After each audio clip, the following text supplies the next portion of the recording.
Hi, in this video, I'm going to show you how you can open a new tab on Brave browser app using your smartphone. If this video helps, please like and subscribe. So suppose you have just opened your browser and you are on this page.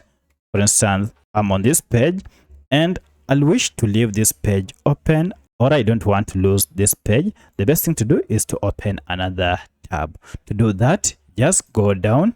And you can see here we have the number of tabs open. I already have 3.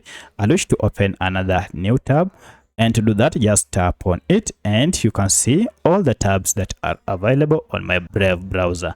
To add another new tab, just tap on the plus here and we have now a whole new tab that is open, and I can now use this to search. As you can see, now I have 4 tabs open. Should I want to go back to my previous tab, I just tap on this tab icon here and go to any of these tabs that I have open. For instance, this, if I just tap on it, now I'll be taken to this previous tab. So that's how you can open a new tab on Brave browser app on your smartphone. If you have any other question, kindly let me know in the comment section.